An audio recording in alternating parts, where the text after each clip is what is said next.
down to zero if the pilot would keep it still long enough. No, I meant about your pep. You're disinterested, Dave. Once you used to be all keyed up about what was going to happen next. But now, well, you just seem to slide along from day to day. Sort of take things as they come. So Dawson mumbled and munched on his chocolate. See what I mean? Freddie cried angrily. No interest at all in what's going to happen next. Take this flight we're making right now. A couple of weeks ago, we were pulled out of China to India, and now we're on our way to Australia. And from there to where or what? You haven't said a word about that. Yet once you used to comb your brain for the answers. Nowadays, though, you don't appear to give such things so much as a thought. Are you getting war-weary, Dave, or just naturally slipping? Dawson didn't say anything for a while. He finished his chocolate and licked his fingers in frowning silence. Well, I'll tell you, pal, he finally spoke. Maybe it's because I'm getting old, and so are you, only you won't admit it. Yet, maybe that's not right either. I think it's because I'm all washed up with guessing, and never guessing right. I mean about jobs for us to do.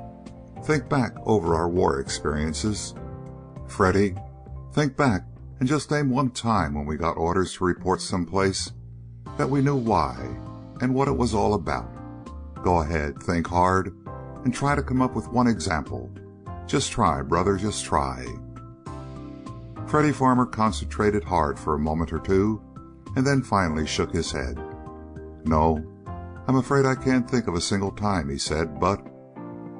Nuts to the butts, Dawson snapped. That's the idea, see? Here today and someplace else tomorrow, and nobody ever tells us. So why get all steamed up wondering and guessing? I'm just tired of doing it, see? So I skip the wondering and guessing nowadays.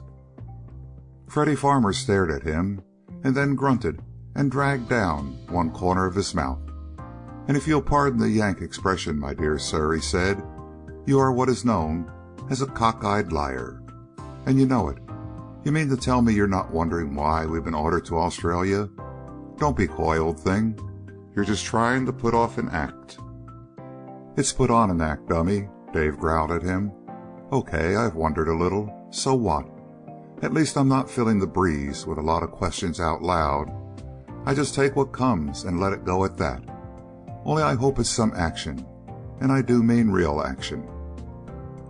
And have a fancy, that's just what you're going to get, the English-born air ace spoke up. I was talking with a chap in Calcutta just before we left. He has a friend attached to Far East HQ, and he hinted that the Japs have assembled a thundering big naval and air force in the southeastern Pacific, and an all-out attack is to be made on Australia most any day now. Nuts, Dawson snorted. After all these years, and you fall for that kind of rumor stuff. You should know better, Freddie. Oh, you think so? The English youth flared up.